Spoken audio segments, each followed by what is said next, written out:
Hi, everyone, and welcome back to the show. I am your host, Mike Malatesta. On this podcast, I dig in deep with every guest to get to the roots of their success, to discover not just how it happened, but why it matters. My mission is to expose the ideas and clues you need to inspire, activate, and maximize the greatness in you.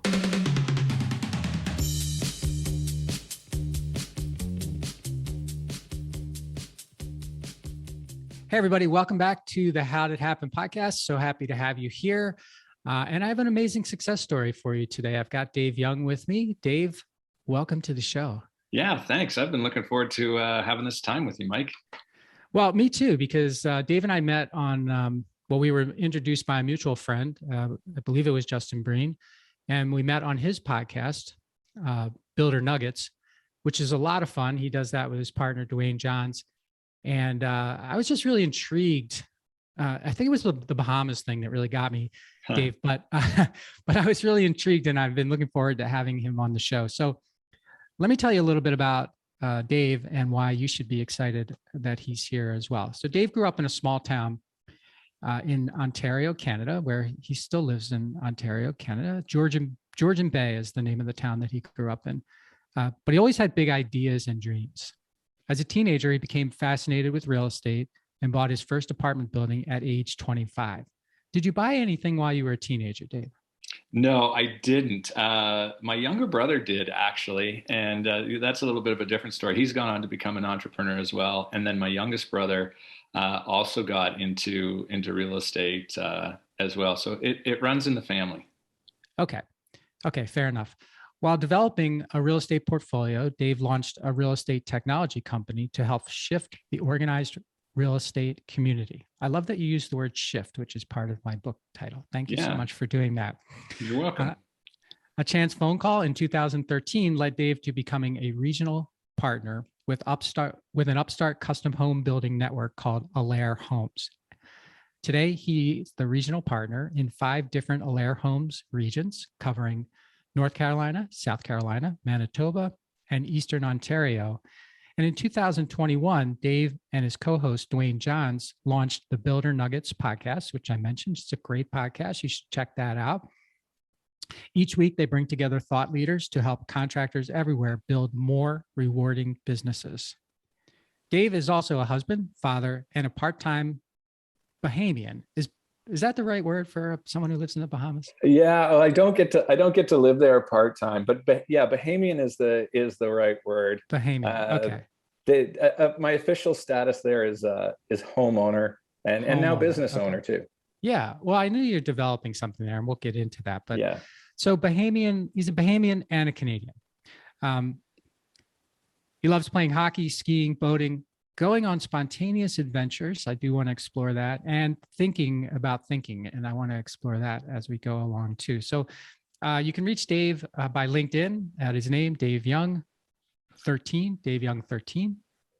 And Builder Nuggets is all over the socials. So that Builder Nuggets, which is the podcast and the brand that he and Duane have together, Instagram, you can get them there.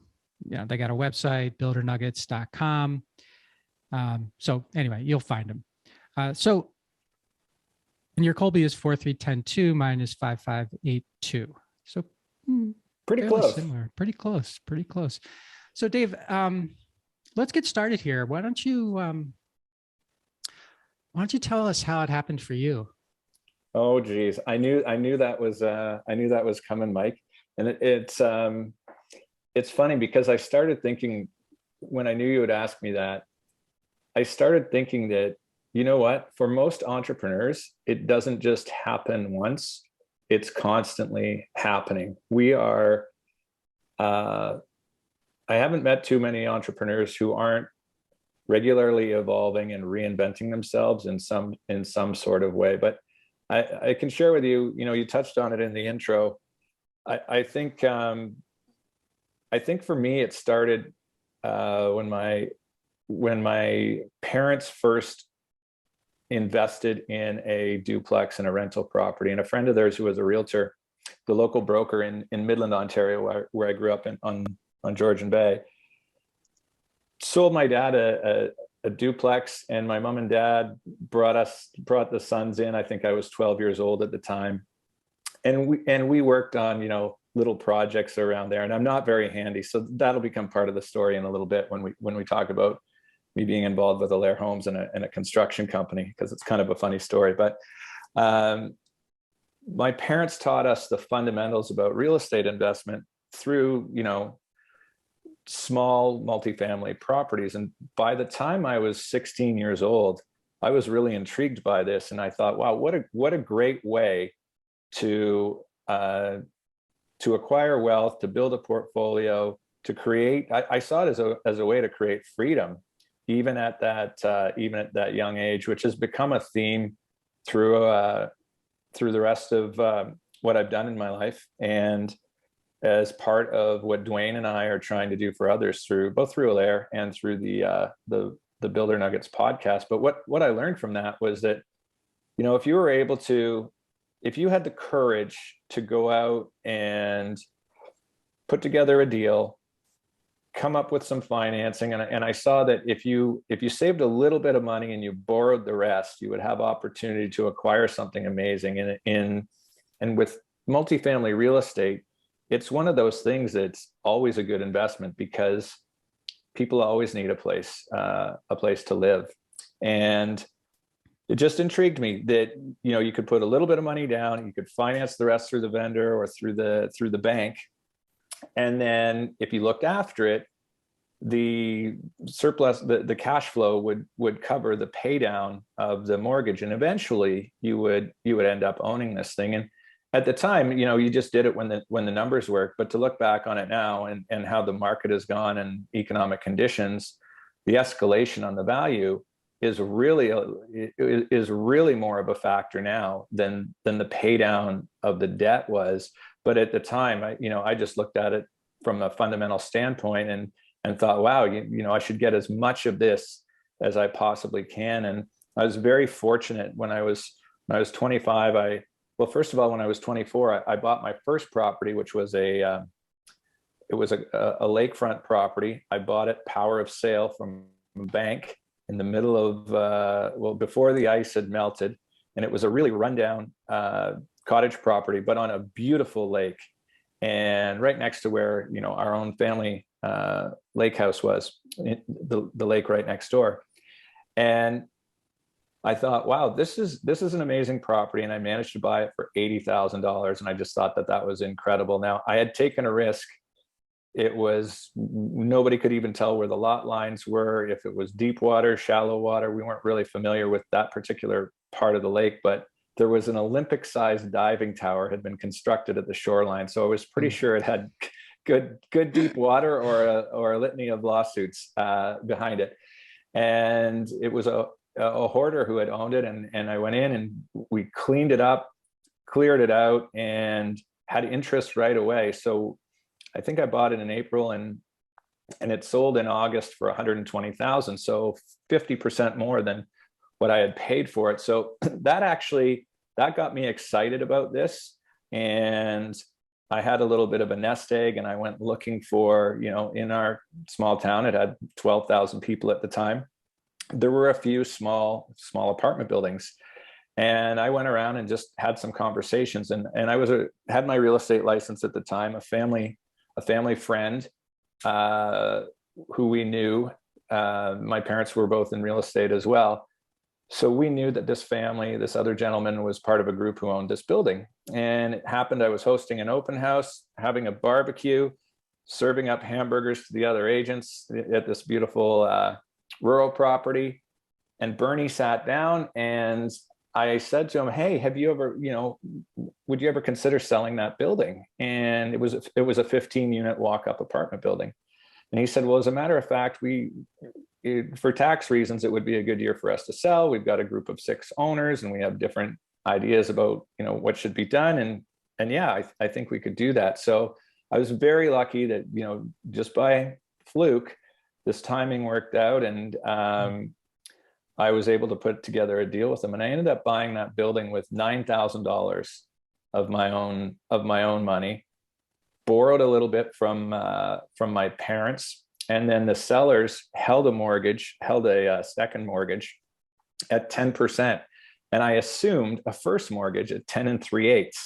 And at the time, that was like, that was high interest, but this was 1995. So rates were starting to come down. So I was rolling the dice a little bit, biting off as much as I could chew. But I believed that, the numbers worked, and I moved into the building. I lived in it. I managed it myself. I had a superintendent there who helped me with some of the stuff. But a year and a half later, I think it appraised for 600 and something thousand, and I was able to refinance the entire thing at 7%, pay out the second, and now it was positive cash flowing. And I still own that building today. So that gave me the confidence to learn about that. I had so many people tell me, what are you doing taking on all this debt? And just about every time I bought a building, I had somebody tell me that. And how can you sleep with all of this? How can you sleep with all of this debt? But I never once looked at it that way. I always saw it as a smart investment. And it's funny, when you have nothing to lose at the beginning, it's easy to roll the dice. As you acquire more and more, you start to think about, well, if something really goes wrong, I need to be more concerned about that. But so I acquired a few more buildings along the way, and having grown up in a small town and come back to it after university, I kind of took my foot off the gas a little bit. I left Midland, and I had a bunch of friends in the pharmaceutical business that were all living in Toronto, where there was lots more fun. And I thought, geez, I got to get out of here. Otherwise I will, spent my whole life in this town. Aside from going away to school, I would love to go and start experiencing life in the city and having more fun. And I loved traveling. I loved languages. I loved other cultures at that time. So I kind of hit the easy button, and I took a cushy pharmaceutical job because my buddies were doing it,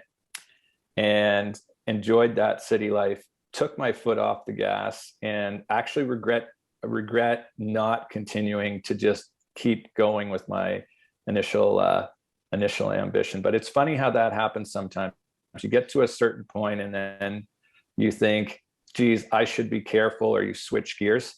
And then it takes a little bit to get back into it. Have you ever had that with you, Mike, where you sort of hit a little bit of a ceiling? Or yeah, I think it's certainly a natural thing when you sell a business, right? If you're not prepared for the next thing, at least I found, if you're not prepared for the next thing when you sell a business, you can very easily get into that, take your foot off the gas, and be just sort of showing up, but not showing up with any purpose, not showing up with intention.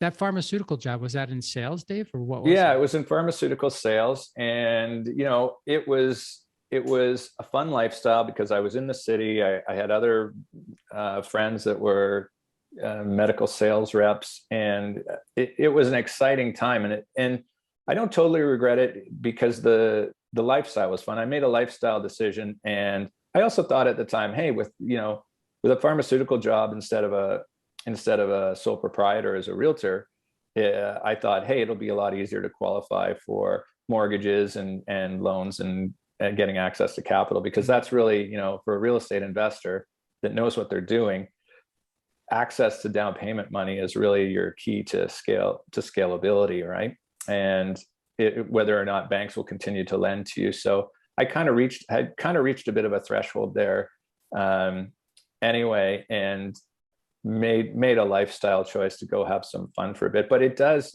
to your point, when you've had a success, if you take your foot off the gas for a bit, there is a risk of complacency. There were times where I felt, hey, I can do this again anytime.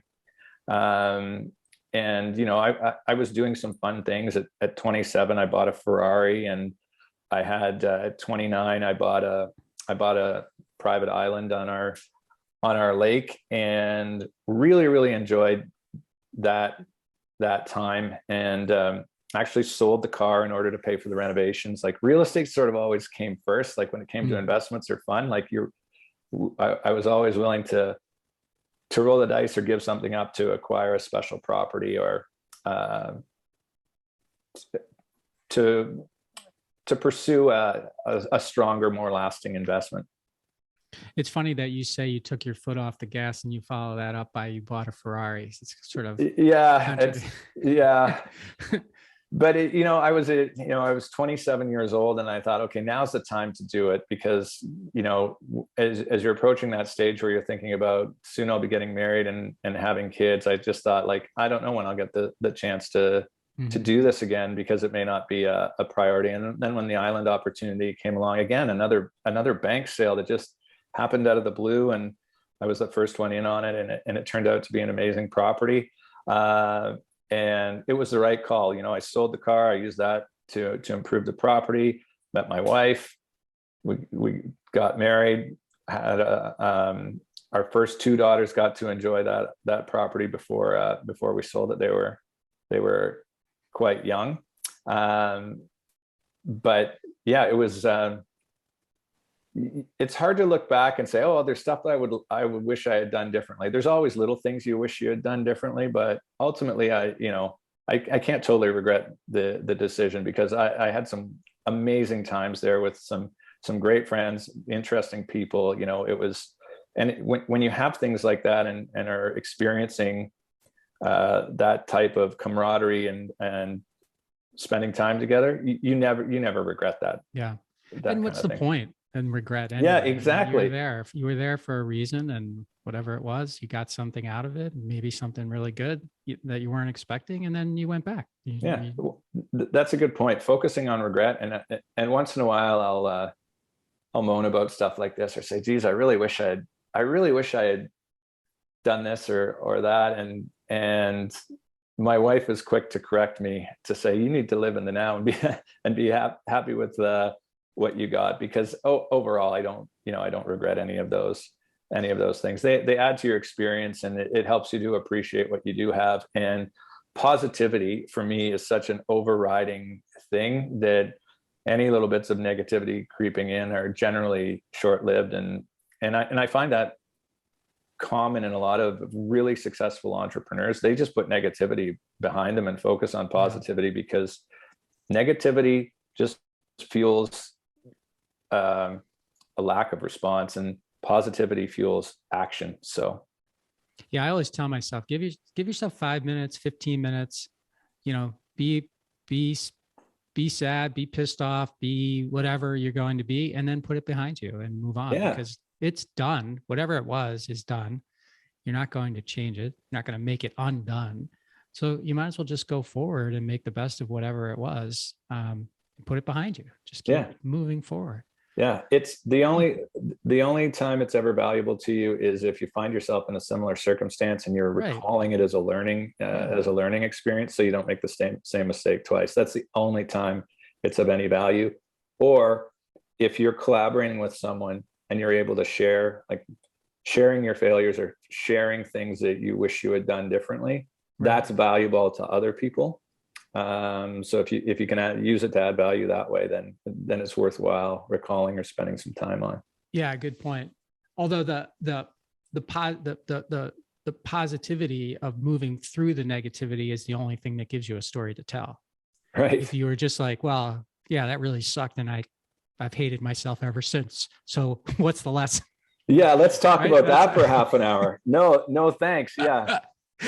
No one's interested in your complaining. They have no problem hearing about, you getting knocked down, but unless you get back up, there isn't really a story to tell. So for people like me who have not invested, the only investment real estate stuff that I've really done is stuff that I've occupied. So in my business, I would buy the buildings, for example, but I've never owned a multifamily. I've never done any of those things. And for people like me, and for people that are listening that are sort of hearing you talk about, the debt, and you're talking about the upside, right? Flipping stuff that appreciates 50%. And then people are reading like this very famous home in LA that was spec house. It was going to sell for $500 million. I don't know if you saw this recently, but it ended up going to auction and selling for a measly $126 million. And of course, everybody who lent money to the developer on a $500 million basis is getting, screwed. So I'm just, how do you talk people through, how do you make it safe in your own mind, and how do people make it, how do you advise people to make it safe so that they understand that this is worth pursuing, doing, checking out? Yeah, that's a good question, and probably a good example. I don't really do, I have, aside from that first one that just sort of happened to be a flip and get me started, that sort of was the nest egg one. I don't have a lot of experience in flipping properties. For me, okay, because they're generally so hard to acquire, especially when I was younger, that I believed in the buy and hold philosophy, like never sell a building unless you really needed to acquire something bigger. So I was always in it for the long term. And when you look at it from the long term, eventually it will get paid off. And there's some fundamentals you put in. You want to cover the downside. The biggest downsides that you need to cover are making sure you have cash reserves for a major repair. And that's an area where you can get into trouble.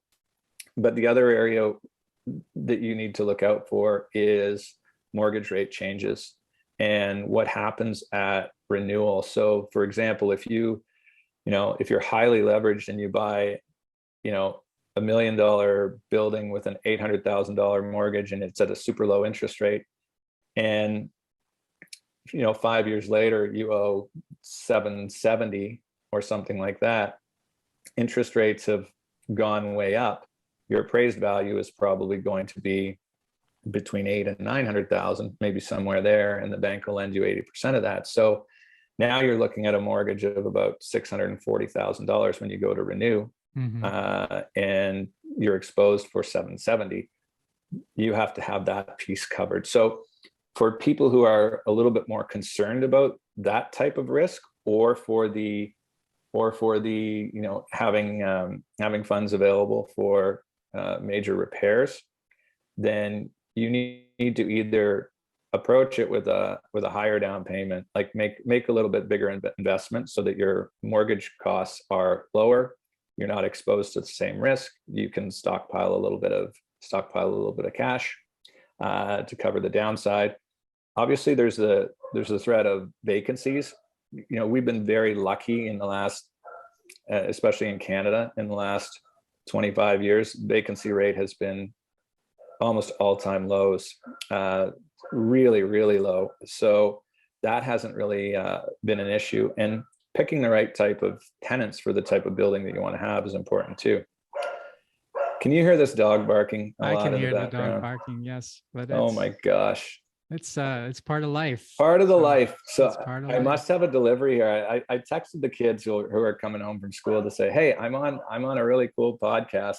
Please make sure that the dogs are looked after when you get home. But I didn't tell the Amazon guy, right? So anyway, that's okay. I'm sure the dog will settle down. Thanks for bearing with me, everybody here. So those are some of the fundamentals. And then because down payment capital is hard to come by, if you can't always raise it just through your job.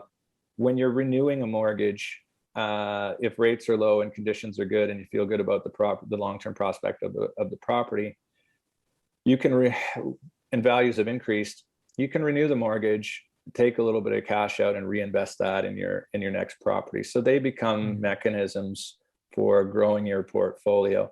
I haven't always been as disciplined as I should. I've used those funds before, like to refinance to buy other properties that were not revenue generating, so personal home and stuff like that. But the best investors I know, they treat it rigidly like a business, and they make sure that those funds are being reinvested, going back into their portfolio, and it's you know, that it's probably the best way I know to get rich slow, but to ensure that you're going to acquire wealth and have a valuable asset. Because at the end of the day, you know, if you have something like this paid off in 20, 25 years, it's producing cash flow. You still have a valuable asset.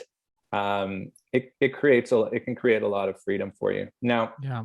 in getting started, one of the other pieces of advice I would give is on your first one, if you can do it locally, manage the first one yourself.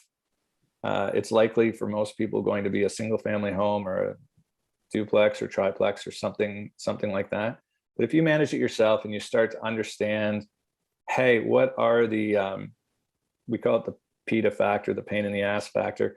What are the factors around this that, you know, are just take freedom away from me, whether it's calls in the middle of the night or, you know, somebody not paying their rent, you know, dumpster bin, you know, somebody putting their trash in your dumpster, or there's, you know, all sorts of stories for crazy stuff that goes on. I mean, we're dealing with humans here, and all sorts of stuff can happen. But for people that are considering it, especially for really young, like younger people that have the energy and maybe a little bit of extra time to do it, it's a great way to learn. And it will also help you when it comes time to select a property management company, to understand what's important to you. And I mean, I've got in one of the areas that I have a portfolio of duplexes, I've got just an unbelievable property management company that takes care of everything for me. And when I get an email or communication from them, it spells out the problem completely. They're the first point of contact for everything. So I'm at a stage now where it's a worthwhile investment. It's not my highest and best use to manage these things. It's a worthwhile investment to have a really professional property management company taking care of it.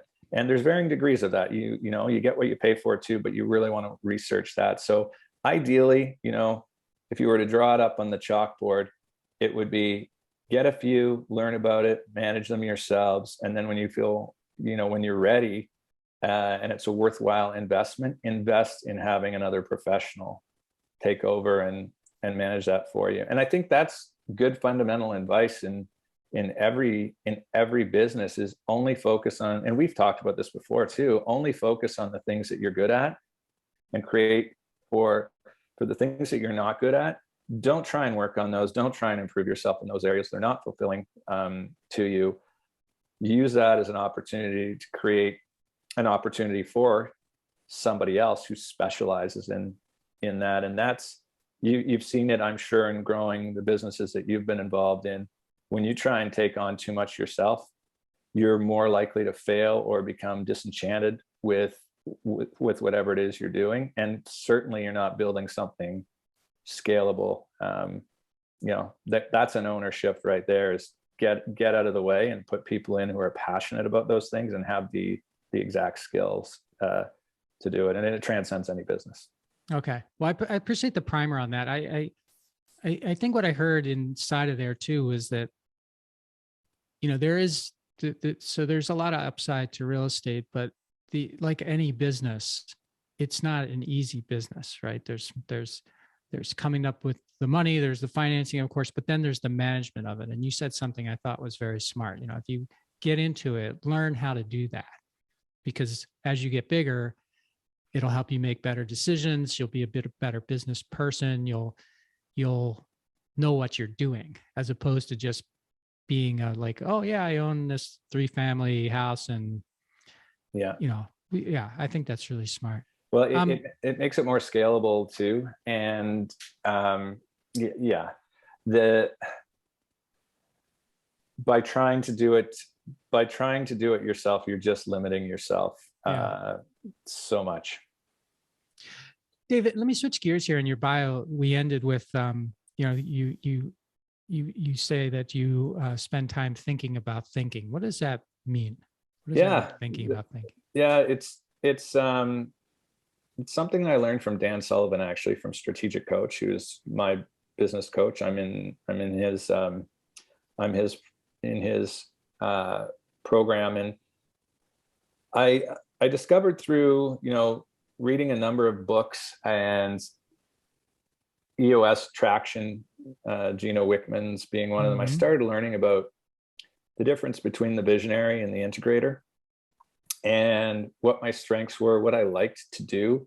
And I found myself often like, you know, if you look at my Clifton strength score, it's like ideation, futuristic strategy, all those sorts of things are all related to thinking. So I like problem solving. I like new things. I like shifting an industry, or creating something that nobody else has done before from a business standpoint. So I became intrigued with that. I was tortured by it for a long time because How so? I didn't know what to do about it. So I found myself having all these ideas. I would be excited. I would tell these ideas to people, and then they would get sick of hearing them because I wasn't doing anything about it. And you start to feel like a bit of a fraud. Some people call it imposter syndrome, where you really feel you have these ideas and you think, wow, these are great. And then you get frustrated because you don't know which ones to do. You aren't sure. You might know a little bit about how to get started, but when you do, they don't have much momentum, because as a visionary, I'm not good at implementation. I can only take it to the idea stage, get it going, create the vision and the mission and the idea behind it. And that's important, but you have to be able to recognize that and be able to communicate it. So when I talk about thinking, it's like learning how to not reprogram myself, but learning what my strengths are, learning how to strategize, learning how to communicate, learning how other people think so that they can receive your communication, so that they can be inspired by you. Because I feel now like I understand my role better now. My role, Justin Breen would call this your superpower, right? But my highest and best use is generating new ideas, communicating these ideas to solve a large problem, or to solve a business problem, and to have other people inspired and engaged to do that, to execute on that.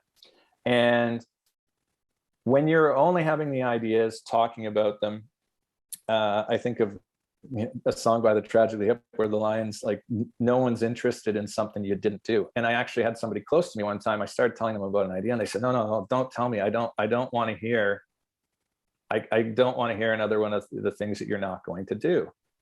And that's a punch in the guts, but it's also, if you take the time to reflect on what that means, and somebody's not telling you this, somebody that's close to you is not telling you this, to be mean, it was a natural response where they're like, hey, I took it as a little bit of a wake-up call that, well, why am I not doing anything about it?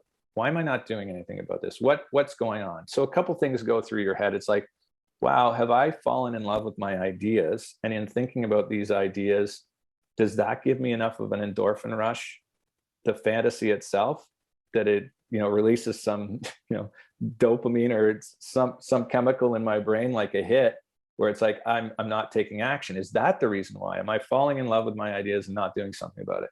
So I started thinking and digging into that, and I got a lot of help through reading books, and like I said, the Traction book by Gino Wickman, where he talks about the value, how the integrator values the visionary and how the visionary values the integrator. And I started to realize that what was missing was these types of relationships. And then along the time I'm discovering this, Dan Sullivan and Ben Hardy come out with the Who Not How book that digs into, hey, we've been taught all of our lives that, you got to work on your weaknesses and do all these things and spend time and energy there. And I realized that that's what I was feeling ashamed of. There's a bunch of things that I felt like I was a failure on. Outwardly, everything looked great. People thought, he's successful, he's doing these things, but I didn't feel like I was living up to my true potential, because I had these other things I wanted to do and didn't know how to do them. And on one of them, it was a real estate technology online platform. I had this idea. I tried to take it to market. I did too much of it, tried to do too much of it on my own. I didn't have trusted people to help me with. People weren't getting my ideas. I thought I had it sold, and then the deal didn't end up taking. And ultimately, you could easily call it a failure. Now, entrepreneurs generally don't like to use the word failure because you just see it as an opportunity for what did I learn from that and take away. At the time, I didn't recognize the things that I had done wrong.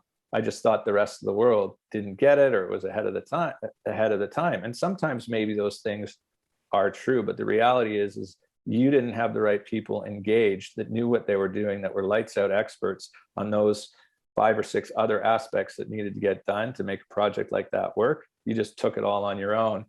And then it feels like a failure. But if you learn from it, it wasn't. It took me a while to learn from it. I think I was in denial about it.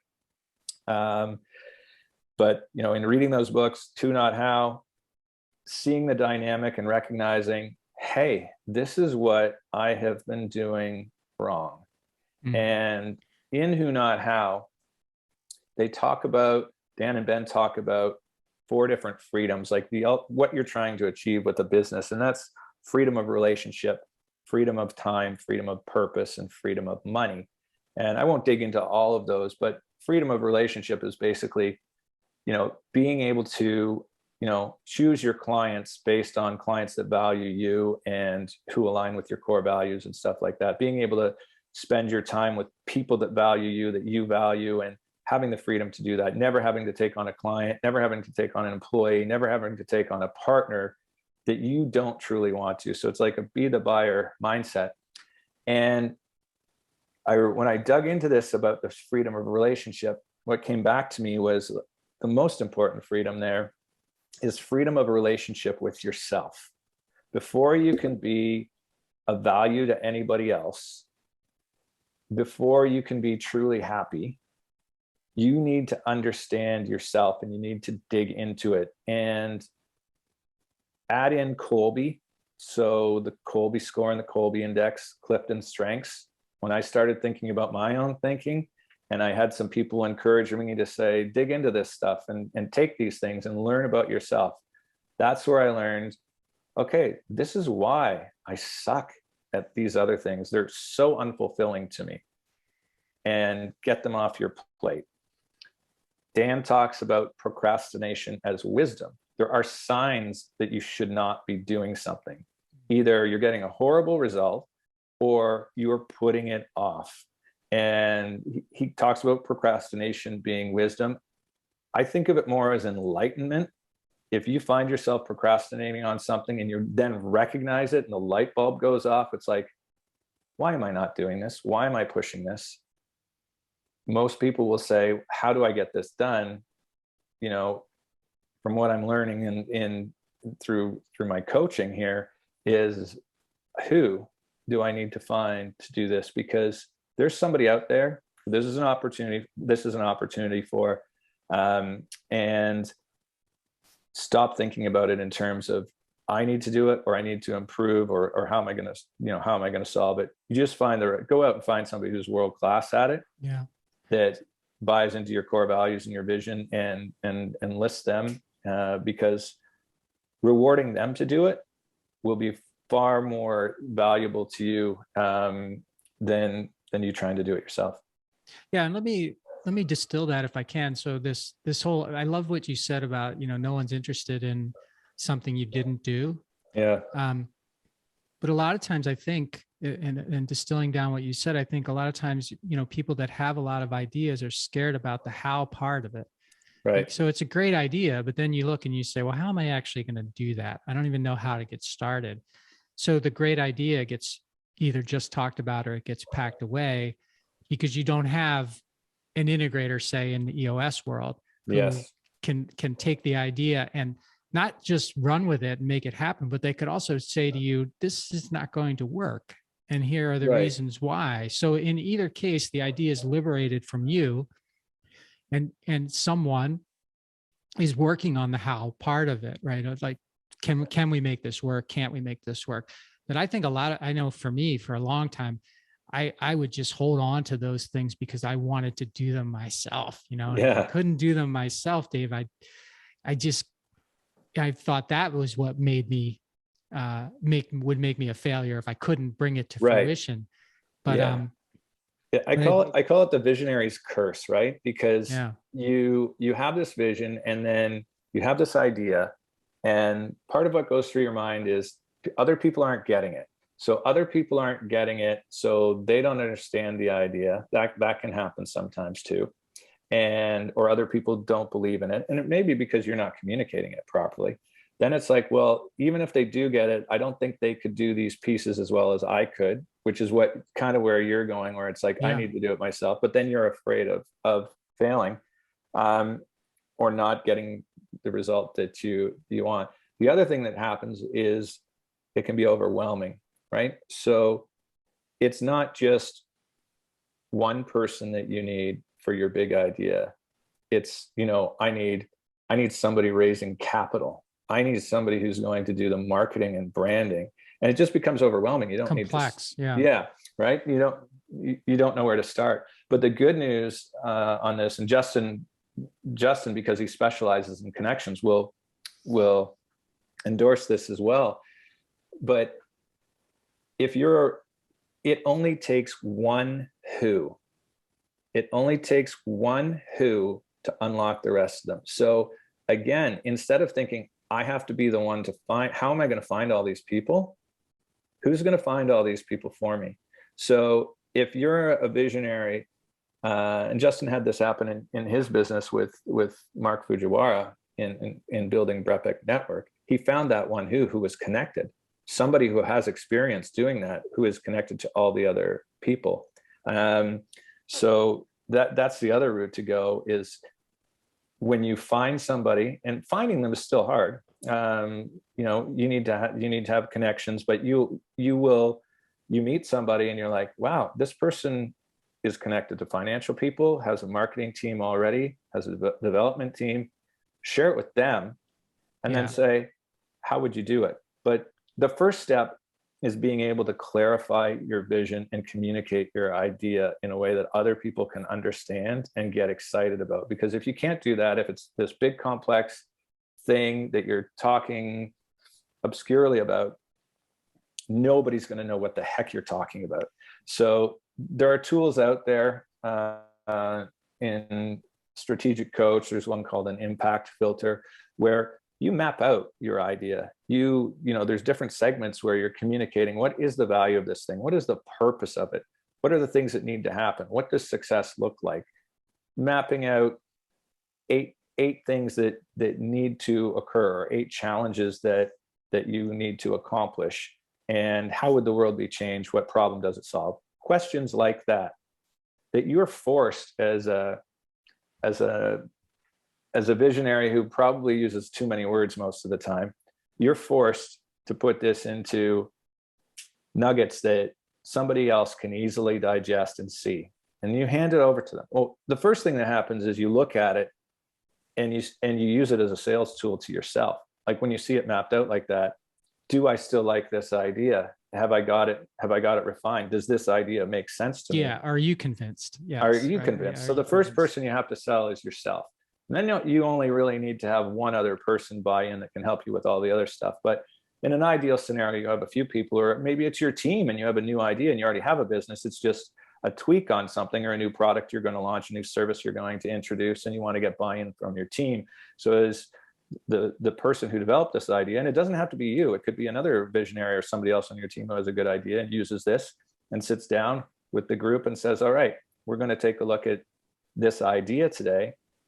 And they're seeing it in a format that they can understand. You give it to them, they provide commentary on it, they can ask questions, give input, and then once you have it refined and they understand it, they can take it back and start working on it. And then you just have to, it's almost like tweaking the flywheel after that. You just get out of the way, they come back and do check-ins, and it's minor adjustments here and there. But the main purpose of the idea is the spirit of the idea, or the essence of it, is captured and likely improved to some degree. And if your team has made improvements and weighed in on certain aspects of it, you're probably going to have buy-in as well. My wife always says, if you want buy-in, you need to have weigh-in. So, it's funny, before the Who Not How book came out, long before, I was having a conversation with someone sort of about this, right? Finding people who could help you to get things done. And I explained it, and the person said, "Oh, delegation." And I was like, "Oh yeah, kind of." yeah. But then I was looking at that wrong, because delegation, just the word infers that you have control over someone and that they are part of your organization. You can't delegate to a stranger, for example. Exactly. But this is more about collaboration. It's like, who do I know that isn't being paid by me right now, that I could reach out to and say, I've got this idea. Can you help me, or can you put me in touch with people who can help me? So it's just a much wider thing than delegation. Like, 'cause you can. Absolutely. And I'm so glad you brought this up, because the EOS people would punish me for this, because they don't like to change anything. It's such a good system. But we have, in the EOS system, it's called delegate and elevate. So you go through a list of the things that you want to delegate over to somebody else. And you're right, there's a stigma to the word delegate. It's almost like, when I've talked about this before, it feels like passing the buck. It's like you're taking the crap off your plate and giving it to somebody else. But if you're able to look at it from a different perspective, and you realize, well, no, these things can be opportunities, like I just discussed a little bit earlier. But we did a subtle flip. We call it elevate in the businesses that I work with. We call it elevate and delegate. And when you look at it that way, and you say, all right, these are the things that I want to get off my plate. Maybe there's somebody who can already do it, who's already skilled at it. But before you hand something over to somebody, you have to be able to make an investment in them and elevate them so that they can successfully perform that task. Now, if they're already good at it and they're getting a new task and adding more value, then they're being elevated, their position is elevated by having this thing there. So it's really reframing it and looking at these as opportunities to elevate somebody and then delegate to them. To your other point about, when you're reaching out to somebody as a collaborator instead, because I understand what you're saying about the element of authority, or the perception of authority. And the word delegating means that you have the power to make them do it, right? So it's got that sort of unsavory feel to it to some extent. But when you're reaching out to somebody to say, hey, I want to collaborate on something because it's an opportunity for them, you're reaching out to them probably because it's in their wheelhouse, and that's something that they get paid to do already. But it brings up an interesting thing, which is vulnerability. And as a visionary, or as a leader, or as a human or collaborator, vulnerability is such a powerful thing. Because if you feel like you have everything figured out and you're not communicating, you only communicate to people that everything is fine, things are great, business is good, or how's this issue going, and you're always fine, or you're always the smartest guy in the room. It's funny, Duane and I are going to do a podcast this afternoon, just the two of us, called The Dumbest Guy in the Room, which is actually a better spot to be. But a funny thing happens with humans when somebody is talking and they have it and they don't need any help. Nobody rallies around them. I mean, it's done. The box is checked. There's no further action required. And oftentimes you'll find it's the same people who are saying that everything's fine, even when you know that it's not. But even when you know that it's not, very few people on the team are going to want to jump in to help that person that says that they have it and are talking about it all the time. So a real power, as a real gift as a leader or a collaborator, is to be vulnerable and to be able to say, all right. And I was on a guy named Trent Clark's podcast earlier this week, and he says he just flips it by calling it a challenge. And don't say I have a problem, because people don't want to hear about problems. That's no fun. But if you start talking about it in terms of, hey, I have a challenge, and this is what I'm trying to achieve. How would you do it?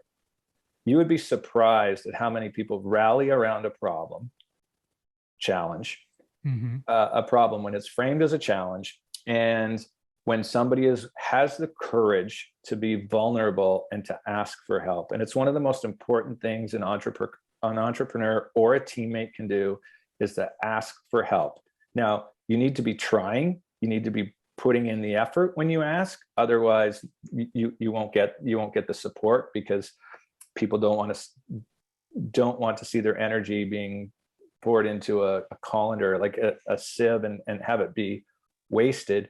But as humans, we have a lot of empathy when somebody is valuing our inputs and doing something with them. We don't have empathy when they don't value our inputs, and we don't want to give more to them. We're not really tolerant of them. And I learned this because I thought I was a highly empathetic person, and I scored middle of the road on the Clifton Strength Score. And I thought, I can't believe it. Empathy is one of my core values. But I realized I have selective empathy.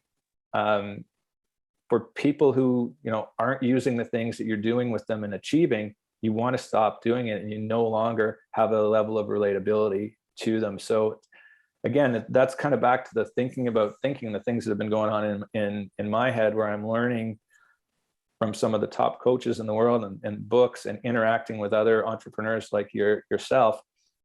What went through our heads when we got there, and what are the things that we need to do different? And if those are things that we're experiencing, then those are things that other people are experiencing as well. And if we're going to lead them on a team and allow them to lead us, then we need to be mindful of them and respectful of them, and so helpful to know somebody else's Colby scores, or their strengths, or where it's valuable to them to spend their time, so that as a leader, you can focus them into those that direction, and create opportunities right in their wheelhouse. And when that happens, and I'm fortunate, I've got a team that has gone through this, and I've had a lot of people help me with it. We've got a team, when I look around, it's like everybody is firing on all cylinders, and it is fun. It frees me up to think about big picture things, new opportunities. And for them, that's like, Dave, what are you working on? Well, I think we can make this happen. And they're like, that sounds great. That's fun. And when the little things are coming in, or the stuff I'm not good at, they want to take it off my plate. I have team meetings where they say, you should not be touching that. Let us take that. We got that. Right. And they have autonomy then too. And autonomy is an amazing motivator for people, because they can get to put their own stamp on things and really feel where they're adding value to the team equation. So we got really deep into thinking about thinking and visionary. I got derailed you. And all these things. No, it's great. We've sort of run out of time to talk about the work that you're doing with Builder Nuggets, and because I really want to dig into that, because there's what you're doing is you're taking the custom home building universe, and you're teaching people how to be better business people and how to create value for their businesses in a very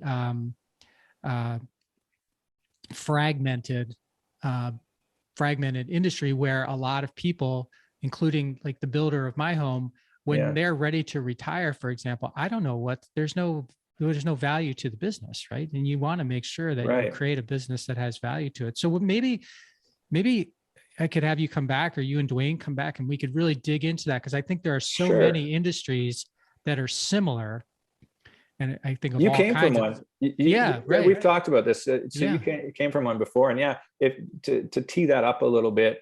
That's exactly the reason why Duane and I started the podcast. So I had the opportunity, didn't finish my story. We went from real estate, and I got into some real estate technology stuff. And then ultimately I had a phone call out of the blue one day. I heard about this exciting new business model of a company. They were using, they happened to be using a franchise model in order to be able to do it. And a franchise sales rep had called me up and said, hey, you got to hear about this. And I knew him from something else. He said, you got to hear about this this is the best franchise, idea I've ever heard of, and it's going to change an industry, and I'm going to break my golden rule not to get involved. I really want to get involved. And I'm like, okay, man, like, what is it? And he says, it's a custom home building franchise. And I'm like, well, right away, I'm out. Like, Yeah, right. I'm not handy. I'm the joke in my house is the best tool in the toolbox is the checkbook. I can start a project, and I almost rarely do I finish one. I'm great at demo and maybe a little bit of rough framing, but if I get down into any detail work, it's like so painful for me. So, I said, no, I'm out. And he proceeded to tell me a few reasons why I should consider it. And I'm pretty open-minded. And I agreed to a 30-minute phone call with the CEO of Alair Homes, Blair McDaniel. Really young, passionate guy, really smart. And he shared with me, his vision. And so I agreed to this 30-minute call. We spent 2 hours and 45 minutes. And in one phone call, I knew I was going to do it. And he saw the opportunity to take the most fractured industry that there is right now. So millions of builders, right? Hundreds of thousands in North America and Canada, probably close to 1 million. Not sure the exact numbers. All using different business models, different procedures, different systems, different software, subs, different everything is all over the map. It's all and everybody's one off. Right. And everybody's trying to figure it out themselves. And Blair had looked at all these other industries and said, well, the real estate, the mom and pops, they all got together. Now there's these big networks where, they work, they have consolidated services where, you can plug into stuff and stop trying to figure it all out yourself. And he took a year off and went and talked to other franchise CEOs, and a whole bunch of people told him he was crazy, but he decided that he was going to do it anyway. And so I was very fortunate to get that phone call, to get this opportunity.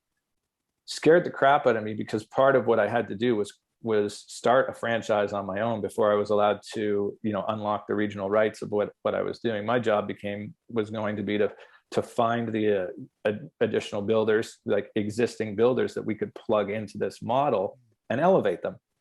But first, I had to start a construction company. So I did that. I actually ended up starting 2 different locations. Managed the first project by myself. Luckily, I had good trades and good people on site to help me fumble through that, and had a raving fan client. So it worked. I attracted I had a friend who became my the first project manager, then the general manager, then an equity partner, and now he owns the 2 locations with another business partner that completely bought me out. I've exited that altogether. But that was really scary for me to go through, having not really, I'd been exposed to it through the real estate industry and renovating a few things, but to really start from scratch in just outside of Toronto in a pretty competitive marketplace was super daunting. And I didn't do everything perfectly, for sure, but I never would have been able to do it with all that infrastructure and support and guidance and mentorship. So from that, had the opportunity, grew. We opened up offices in Manitoba, had the opportunity to expand into the US, and that's where I met Duane. And 5 years after that, we're thinking, okay, look at all the things that we've learned through this experience, through this massive mastermind of collaboration and all these different things, and having hundreds of people working on these same problems together. How do we take that to the rest of the industry? And we thought we were going to be the ones, like, predominantly sharing everything. And we came up with the podcast to help create freedom and to elevate other builders. And what we realized is when we went out and started to have other experts, well, like you, for example, on our show, all the nuggets that started to come in were things that nobody knows everything.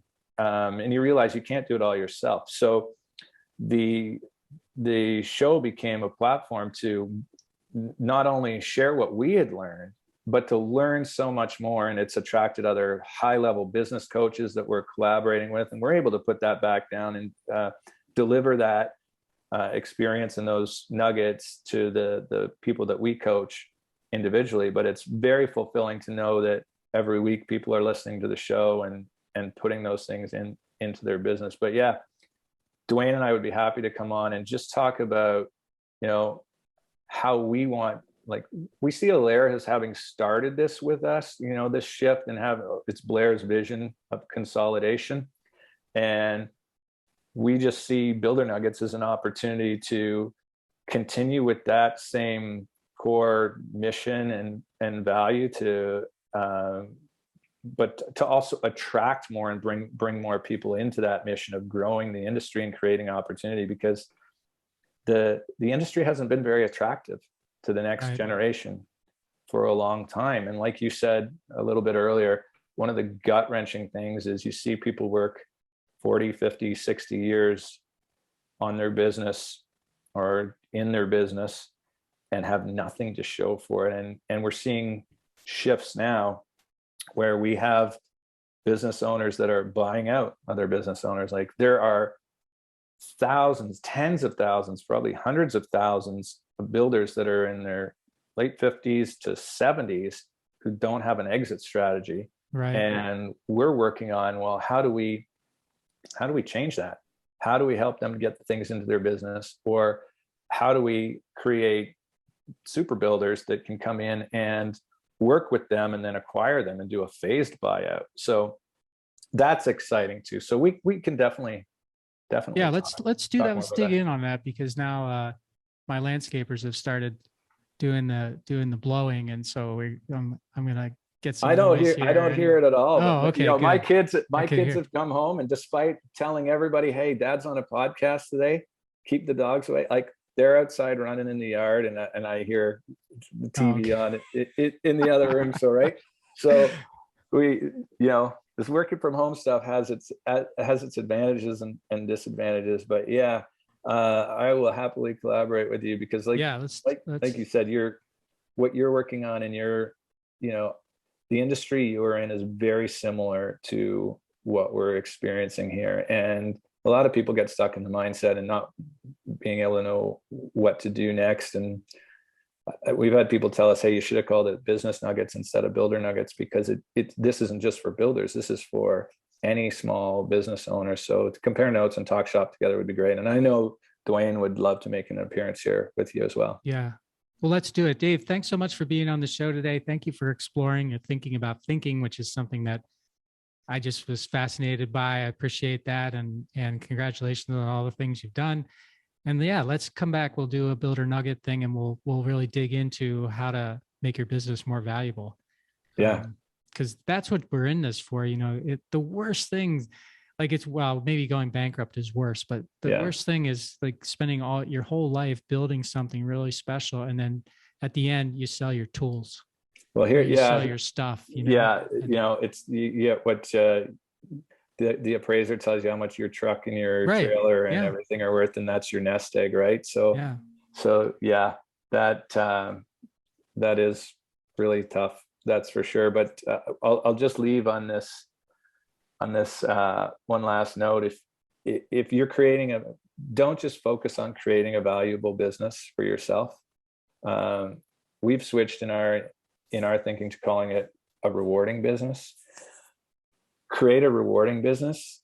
And Duane and I will dig into this with you, but if you create a rewarding business, it's rewarding to your clients. It's rewarding to your any third-party providers that are working with you, but it's also rewarding to your team.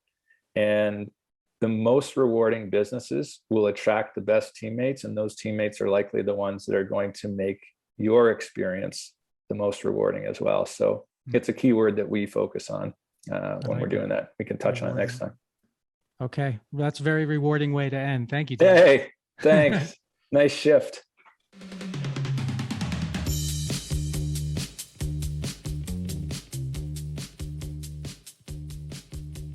This broadcast is brought to you by Wincheck Studios. We are an all-in-one educational platform for podcasters that revolutionizes how hosts leverage content to increase engagement with listeners, downloads, and income. We come together to focus on community, collaboration, and collective impact. For more information on how you can interact directly with our hosts, access exclusive live content with offers you can't get anywhere else from our official partners, join our purpose-driven community by visiting www.winject.com.